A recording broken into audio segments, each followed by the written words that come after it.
नमस्कार दोस्तों, स्वागत है आप सभी का आपके अपने YouTube channel the final touch पे। दोस्तों उम्मीद करता हूँ आप सब काफ़ी अच्छे होंगे। दोस्तों आप जैसा कि आप सबको पता है कि आज 1 जनवरी 2021 से नए साल की शुरुआत है। ठीक है दोस्तों, तो मैं कामना करता हूँ कि आप जो है इस नए साल में अपने सपनों को पूरा करें और आप अपने मनचाही नौकरी को प्राप्त कर सकें। ठीक है दोस्तों, तो आप सबको मेरी ओर से नए साल की बहुत बहुत मुबारकबाद। ठीक है, चलिए तो आज के इस वीडियो में हम देखने वाले हैं मैथ्स के कुछ क्वेश्चन जो कि आपके ICM असिस्टेंट एग्जाम के लिए हैं। ऐसे ही क्वेश्चन आपके एग्जाम में देखने को मिलेंगे, तो इस वीडियो को अंत तक ज़रूर देखना। ठीक है, चलिए स्टार्ट करते हैं दोस्तों। वीडियो स्टार्ट करने से पहले अगर चैनल पर नए हो तो चैनल को सब्सक्राइब ज़रूर कर लेना, और अगर आपको इस वीडियो के PDF चाहिए तो टेलीग्राम ग्रुप ज्वाइन कर लीजिएगा। ठीक है, टेलीग्राम पे जाकर टाइप करना है @the_final_touch। चलिए देखते हैं first question. So the first question is ₹2420 were divided among ABC so that AB is to 5:4 and B/C is equal to 9:10, then C gets। Question basically ये बोल रहा है कि ABC 3 लोग हैं, उनके बीच 2442 रुपये को बांटना है, जहाँ पे दिया गया है कि A और B के बीच का जो पैसा मिलेगा उसका अनुपात 5:4 होगा और B और C के बीच का अनुपात 9:10 होगा। तो C को कितने रुपए मिलेंगे? ओके, चलिए तो हमने यहाँ लिख लिया A हो गया, ये B हो गया और ये C हो गया। A और B के बीच का जो अनुपात है वह दिया गया है 5:4 और B और C के बीच का अनुपात जो है वह 9:10 दिया गया है। ठीक है, अब देखो दोस्तों, यहाँ पे हमने इनके बीच का अनुपात तो लिख लिया, लेकिन अब यहाँ पे B की वैल्यू 4 है और यहाँ पे B की वैल्यू 9 है, इसे हमें बराबर करना पड़ेगा। ठीक है ना, तभी हम इन तीनों के रेशियो को एक साथ ले सकते हैं। तो इसको हम 9 से मल्टीप्लाई कर देंगे, और यदि हमने इसको 9 से मल्टीप्लाई किया तो हमें A को भी 9 से मल्टीप्लाई करना पड़ेगा, ताकि इनके बीच का जो रेशियो है वह क्या रहे, संतुलित रहे, रेशियो जो है गड़बड़ाए नहीं। ठीक है, अब वैसे ही 9 है तो 9 को हम 4 से अगर कर देंगे तो यहाँ भी हमें 4 से करना पड़ेगा, ताकि रेशियो जो है बैलेंस्ड रहे। अब B यहाँ भी 36 हो गया, यहाँ भी 36 हो गया, अब कोई दिक्कत नहीं है। अब हम इनका कंबाइंड रेशियो लिख लेंगे, कितना हो जाएगा, 9 5 = 45, 9 4 = 36 एंड 10 4 = 40। तो ABC का कंबाइंड जो रेशियो आ गया 45:36:40 आ गया। ठीक है, और दोस्तों अगर हम इन तीनों का सम कर देंगे तो हमें क्या मिलने वाला है, हमें मिलने वाला है जो हमें क्वांटिटी मिलेगी वह बराबर होगी पूरे पैसे के, यानी कि पूरा पैसा जो होगा वह इसी रेशियो में क्या होगा, बांटा जाएगा। ठीक है, तो देखो इसको अगर हम सम करते हैं तो कितना मिलेगा हमें, 45, 36 और 40 का सम 6 5 11, 4 3 7 और 4 11 और 1 12, 121 होगा इसका पूरे का सम। ठीक है, इसका सम निकालेंगे तो 121 यूनिट आएगा, और ये 121 जो है ये क्या है, किसके बराबर है, तो पूरा जो पैसा बांटना है इन लोगों के बीच में उसके बराबर, यानी कि 2420 के बराबर है। तो यहाँ से अगर हम निकालेंगे तो 1 यूनिट इज इक्वल टू कितना हो जाएगा, 1 unit is equal to 20 rupees हो जाएगा। ठीक है, 1 unit is equal to 20 rupees आ गया। हमें क्या पूछा है क्वेश्चन में कि C को कितने रुपए मिलेंगे, तो C को कितने मिलेंगे, 40 यूनिट। 1 यूनिट की वैल्यू अगर 20 रुपीज़ है तो 40 यूनिट की वैल्यू कितनी हो जाएगी, 40 × 20 यानी कि 800 रुपये। तो C जो है उसको 800 रुपये मिलेंगे, यानी कि option number 2 is your correct answer. दोस्तों यही इस क्वेश्चन में अगर आपसे पूछा होता कि A को कितने रुपए मिलेंगे तो 45 × 20 कर देते, अगर पूछता B को कितने मिलेंगे तो 36 × 20 कर देते। ठीक है, यानी कि B को 720 रुपये मिलते और A को 45 दूनी का 90, 900 रुपये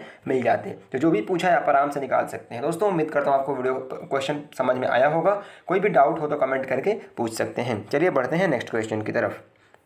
दोस्तों अगला क्वेश्चन है कि 49 kg of blended tea contains Assam and Darjeeling tea in the ratio 5:2. Then the quantity of Darjeeling tea is to be added to the mixture to take the ratio of Assam to Darjeeling tea 2:1 is। यानी कि देखो total 49 kilo एक mixture है आसाम और दार्जिलिंग के चाय का, जिसमें कि आसाम और दार्जिलिंग के चाय के बीच का जो अनुपात है वह 5:2 दिया गया है। ठीक है, फिर बोला ये गया है कि इसमें दार्जिलिंग की चाय किस रेशियो में, किस क्वांटिटी में मिलाई जाए ताकि आसाम और दार्जिलिंग के चाय जो है उनके बीच का अनुपात 2:1 का हो जाए। ठीक है, 2:1 का अनुपात हो जाए। चलिए देखते हैं इस क्वेश्चन को।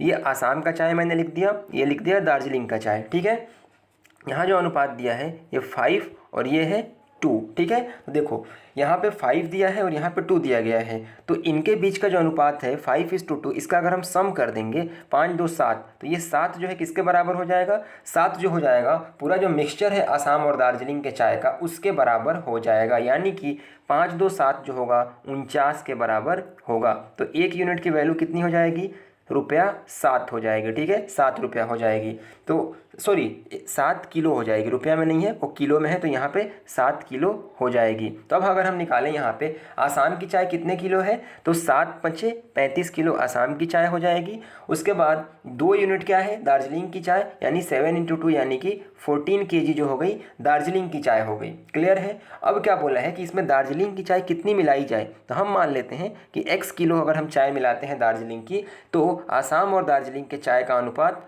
2:1 का आ जाता है। ठीक है, अब इसको क्रॉस मल्टीप्लाई कर देंगे, इसका इधर, तो क्या मिलेगा हमें 35 = 14 दूनी 28 प्लस 2x मिलेगा। ठीक है, इसको सॉल्व करेंगे, 35 में से 28 माइनस होगा कितना बचेगा, 7 बचेगा ना, 28 7 35, और ये क्या है 2x = 7 आ गया, तो x = 7/2 आएगा, और 7/2 का मतलब क्या हो जाएगा, x = 3.5 किलो। मतलब ये कि जो अनुपात है आसाम और दार्जिलिंग के चाय का, उसको 2:1 बनाने के लिए हमें 3.5 किलो दार्जिलिंग की और चाय क्या करनी पड़ेगी, मिलानी पड़ेगी, यानी कि option number 2 is your correct answer. 3.5 kilo चाय हमें मिलाना पड़ेगा। ठीक है दोस्तों, तो उम्मीद करता हूँ ये क्वेश्चन आपको समझ में आ गया होगा। कोई भी डाउट हो तो कमेंट करके आप मुझसे पूछ सकते हैं। ठीक है, कुछ भी पूछा आप निकाल सकते हो इस तरीके से, बस ये कॉन्सेप्ट समझ में आना चाहिए आपको। रेशियो वाला पूरा अरिथमेटिक जो होता है ना, रेशियो का ही खेल है, अगर वो समझ में आ गया रेशियो और परसेंटेज, देन डेफिनेटली आप आराम से सारे क्वेश्चन को कर पाओगे। ठीक है, चलिए बढ़ते हैं नेक्स्ट क्वेश्चन की तरफ। अगला क्वेश्चन है दोस्तों, in a regiment the ratio between the number of officers to soldiers was 3:31। Okay, Before the battle, in the battle, 6 officers and 22 soldiers were retired and the ratio became 1:33. ये 1:33 है, 1:13. The number of officers in the regiment before the battle was, यानी बोला है कि एक regiment है जिसमें कि सिपाही और अधिकारी और सिपाही जो है उनके बीच का अनुपात जो है 3:31 है। जंग होने से पहले जब जंग होती है तो उसमें 6 अधिकारी और 22 सैनिक जो होते हैं, सिपाही जो होते हैं, शहीद हो जाते हैं। तो उनका जब अनुपात अब कितना हो जाता है, 1:13 का हो जाता है। तो पूछा है कि जंग होने से पहले जो टोटल अफसर थे यानी अधिकारी थे वे कितने थे। ठीक है, देखते हैं कैसे इस क्वेश्चन को सॉल्व करेंगे। देखो यहाँ पे बोला है कि 3:31 जो है उनके बीच का रेशियो है। हम मान लेते हैं टोटल जो ऑफिसर्स थे पहले जंग होने से पहले 3x थे, और जो टोटल सैनिक हैं 31x हैं। ओके, जंग होती है तो 6 अफसर शहीद हो जाते हैं, तो इनको हम माइनस कर देंगे, 3x - 6 हो गया। ठीक है, और 22 जो सिपाही होते हैं वो शहीद होते हैं। ठीक है, यानी कि 31x माइनस यहाँ पे 22 कर देंगे, और ये फिर जब इतने शहीद हो जाते हैं 6 अफसर और 22 सिपाही, तो जो रेशियो बचता है वह क्या मिलता है हमें, 1/13 का। ठीक है, 1/13 का रेशियो मिलता है। ठीक है, यहाँ पे 1/13 कर लेना, तो ये 1/13 का रेशियो मिलता है। अब इसको अगर हम क्रॉस मल्टीप्लाई करके सॉल्व कर लेंगे तो 13 × 39 x माइनस 13 × 78 = 31x माइनस का 22। ठीक है, अब देखो यहाँ 39 माइनस 31 करेंगे कितना आएगा, 8x आ जाएगा, और इस -78 को इधर लेके जाएंगे तो 78 में से माइनस कितना होगा, 22 होगा। तो यहाँ सॉल्व करेंगे तो 8 में से 2 गया 6 और 7 में से 2 गया 5, यानी कि यहाँ से x की वैल्यू निकालेंगे 56/8 यानी कि 8 7 56। x की वैल्यू कितनी आ गई, 7 आ गई। ये आंसर नहीं है, देखो x की वैल्यू 7 आ गई। अब क्वेश्चन में क्या बोला है कि रेजिमेंट में जंग होने से पहले कितने अफसर थे पूछ रहा है, तो x की वैल्यू 7 आ गई, और जंग होने से पहले टोटल नंबर ऑफ जो ऑफिसर्स थे कितने थे, 3x थे, तो 3 × x की वैल्यू यहाँ रख देंगे 7, 3 7 21 अफसर थे कब, जंग होने से पहले। अगर पूछता जंग होने के बाद कितने अफसर बचे, तो 21 में से 6 माइनस कर देते। अगर पूछता कितने सिपाही थे उस रेजिमेंट में, तो आप क्या करते, 31 × 7 कर देते, 7 × 7 7 × 21, 217 क्या हो जाते, टोटल सिपाही हो जाते। और पूछता जंग होने के बाद कितने सिपाही बचे, तो 217 में से 22 माइनस कर देते, तो आपको आंसर मिल जाता। तो इस क्वेश्चन का करेक्ट जो आंसर होगा ऑप्शन नंबर 3 होगा, जो कि 21 होगा। ठीक है, तो उम्मीद करता हूँ क्वेश्चन समझ में आया होगा। चलिए देखते हैं अगला क्वेश्चन कैसे होगा। Next question is the batting average for 40 innings of a cricket player is 50 run, ठीक है। His highest score exceeds his lowest score by 172 runs. If these two innings are excluded, the average of the remaining 38 innings is 48 runs. The highest score of the player is. Question में ये बोला है कि एक batsman है जिसका 40 innings खेलता है, यानी 40 मैच खेलता है, उसमें उसका जो एवरेज रन है वो कितना है, 50 रन का है, ठीक है। अभी मैं आपको एवरेज का कॉन्सेप्ट थोड़ा सा बताऊंगा, जब मैं एवरेज चैप्टर कराऊंगा तब तो आपको पूरे डिटेल में समझाऊंगा, ठीक है। तो यहाँ भी मैं समझाऊंगा, कुछ अगर कोशिश करेंगे तो आराम से समझ में आएगा, ठीक है। तो ये बोला है कि उसका जो एवरेज रन है वह 50 रन है 40 इनिंग में, ठीक है। फिर क्या होता है कि उसका जो हाईएस्ट जो his highest score exceeds his lowest score by 172 run, यानी कि उसका हाईएस्ट स्कोर जो है और उसका जो लोवेस्ट स्कोर है उसके बीच का डिफरेंस दिया गया है 172 रन का, ठीक है। उसका हाईएस्ट और उसका लोवेस्ट जो स्कोर है, यानी जिसमें सबसे ज़्यादा रन उसने बनाया है और जिसमें सबसे कम रन बनाया है, उनके बीच का जो अंतर है वह 172 है, ठीक है। फिर क्या बोला है कि अगर हाईएस्ट और लोवेस्ट वाला जो इनिंग है उनको अगर एक्सक्लूड कर दिया जाए, निकाल दिया जाए, तो जो 38 इनिंग बचती हैं उसमें उसका एवरेज कितना हो जाता है, 48 का हो जाता है, ठीक है। तो पूछ रहा है कि उसका हाईएस्ट स्कोर जो होगा, जो प्लेयर है उसका हाईएस्ट स्कोर जो है कितना हो जाएगा, ठीक है। देखो क्या करेंगे इसके लिए, सबसे पहले हम देखेंगे एवरेज का कॉन्सेप्ट समझेंगे कि एवरेज होता क्या है एक्चुअली, ठीक है। तो देखो एवरेज जो होता है ना, यहाँ पे ये हमने देख लिया। उसके बाद अब मैं क्वेश्चन पे आता हूँ, थोड़ा सा एक कॉन्सेप्ट बताऊंगा, बस उसको समझ लेना, ठीक है। तो दोस्तों देखो एवरेज का जो कॉन्सेप्ट होता है ना, बेसिकली होता है क्या है कि एवरेज का मतलब ये होता है, मान लो कि यहाँ पे दिया हुआ है 3, 4, 5, ठीक है। मान लो कि आपके पास 3 चॉकलेट है, आपके भाई के पास 4 है और आपके एक दोस्त के पास 5 है, ठीक है। तो अगर मैं बोलूँ कि इसका एवरेज निकालो, इसका एवरेज यानी कि एवरेज चॉकलेट जो है सबको बांट दो, तो क्या हो जाएगा, 5, 4, 9 और 3, 12, 12/3 करोगे, यानी कि 4 आ गया। मतलब क्या कि सबके पास कितना है, 4 चॉकलेट आपको देना पड़ेगा, तभी क्या हो जाएगा, एवरेज हो जाएगा, है ना। एवरेज होता है ये कि सबको बराबर बराबर कोई चीज़ बांट देना, उसे हम क्या बोलते हैं, एवरेज बोलते हैं, ठीक है। सबको बराबर बराबर मिल जाए, ओके। तो ये बेसिक कॉन्सेप्ट है इसका। अब देखो क्वेश्चन में अगर आए हम तो क्या बोला है कि 50 रन जो है एवरेज है, यानी कि जो 40 इनिंग उसने खेला है ना उस प्लेयर ने, उसका देखो इसका एक मेथड तो ये होगा कि आप लंबा चौड़ा कैलकुलेशन करके इस क्वेश्चन को सॉल्व कर लो, आ जाएगा आंसर। लेकिन जो मैं एक अल्टरनेट तरीका बता रहा हूँ, इसको सीख लेंगे अगर तो काफ़ी हेल्प करेगा आपके, ठीक है। देखो ये बोला है कि 50 रन बनाता है वो एवरेज, यानी कि हर एक इनिंग में उसने कितना कितना रन बनाया है, 50 रन बनाया है ना। यानी हर एक इनिंग में उसके 50 रन हैं 40 इनिंग में, ठीक है। अब फिर क्या होता है, क्वेश्चन में एक चीज़ दिया गया है कि हाईएस्ट और लोवेस्ट के बीच का जो डिफरेंस है वह 172 रन का है, क्लियर है।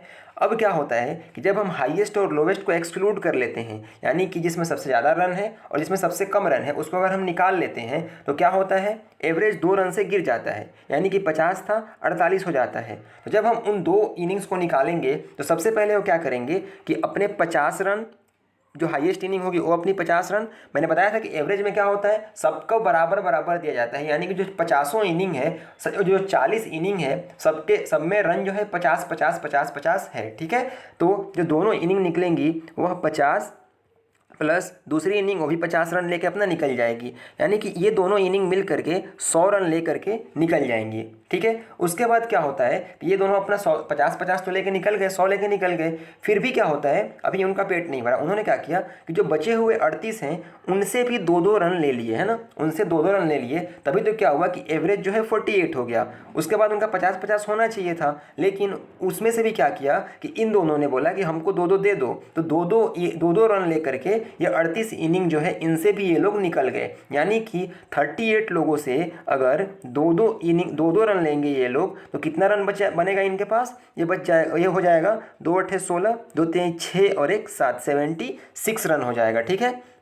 तो कुल मिला करके ये लोग कितना रन लेके निकले, 100 रन तो अपना लेके निकले और फिर 38 लोगों से 2-2 रन यानी कि 76 रन लेके निकले, ठीक है। तो अल्टीमेटली ये लोग कितना लेके निकले, 176 रन जो है ये दोनों हाईएस्ट प्लस लोवेस्ट वाले लेके निकल गए। अब इस क्वेश्चन में पूछा क्या है कि the highest score of the player is, यानी एच की वैल्यू हमें निकालनी है। एच मतलब हाईएस्ट, एल मतलब लोवेस्ट, तो एच प्लस एल की वैल्यू हमने निकाल लिया है, दिया हुआ है क्वेश्चन में, और एच प्लस एल का हमने निकाल लिया। अब इस क्वेश्चन को सॉल्व कर देंगे, इन दोनों इक्वेशन नंबर 1 और इक्वेशन 2, इसको अगर हम जोड़ देंगे तो क्या मिलेगा हमें, 2h इज इक्वल टू 6 2 8 7 7 14 और 1 1 2 और 1 3। ठीक है, इसको सॉल्व करेंगे तो h इज इक्वल टू हो जाएगा 348/2, यानी 2 एकम 2, 2 सत्ते 14 और 2 चौके 8। ठीक है, यानी हाईएस्ट जो रन हो जाएगा 174 हो जाएगा। ठीक है, हाईएस्ट रन कितना है 174, यानी option number 4 is your correct answer. अगर पूछता लोवेस्ट कितना है